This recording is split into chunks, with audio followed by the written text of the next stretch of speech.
غرر آیات.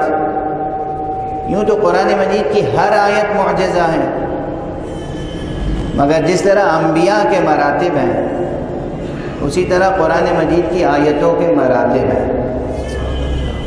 بھئی جہاں تیمم سکھایا گیا وہ بھی قرآن کی آیت ہے، جہاں غسل سکھایا گیا وہ بھی قرآن مجید کی آیت ہے، اور جہاں اہل بیت اطہار کی طہارت کا بیان کیا گیا وہ بھی قرآن مجید کی آیت ہے. مراتب میں فرق ہے.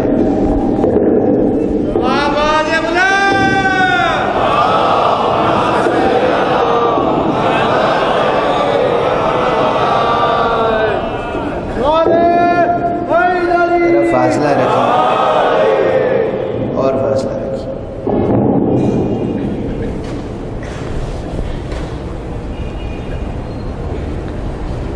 قرآن مجید کی ہر آیت معجزہ ہے، ہر آیت تنزیل ہے، مگر بعض آیتیں ایسی ہیں، بعض سورے ایسے ہیں، بعض مقامات ایسے ہیں، بعض رکوع ایسے ہیں کہ ان میں شان اعجاز کی ایسی جامعیت ہے کہ الفاظ کے اعتبار سے، تراکیب کے اعتبار سے، مضمون کے اعتبار سے، مضمون کی جامعیت کے اعتبار سے، فکر انگیزی کے اعتبار سے، مضمون اور فکر کی تہداری کے اعتبار سے کہا جا سکتا ہے کہ بعض آیتیں تنہا نبوت مصطفیٰ کی گواہی کے لیے کافی ہیں بعض آیتیں، بعض چھوٹے چھوٹے سورے. مثلاً آپ کے لیے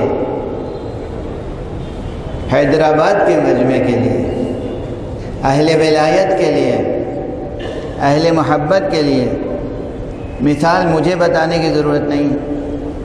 قرآن مجید میں سورہ کوثر سب سے چھوٹا سورہ ہے، مگر پوری دنیا کے ادب پر فوقیت رکھتا ہے. جو جامعیت ہے اس سورہ کی، سورہ کوثر، سورہ قدر، سورہ نور بہت طویل سورہ ہے مگر صرف اس کی ایک آیت، آیت نور، کیا غضب کی آیت. آیت الکرسی، بعض آیتیں ایسی ہیں کہ ان پہ غور کرتے چلے جائیے اور تہ در تہ مطالب سامنے آتے چلے جاتے ہیں، اور سلسلہ کہیں تھمتا ہوا نظر نہیں آتا. ایسی آیتوں کے متعلق علامہ طبائی فرمایا کرتے تھے کہ یہ غرر آیات میں سے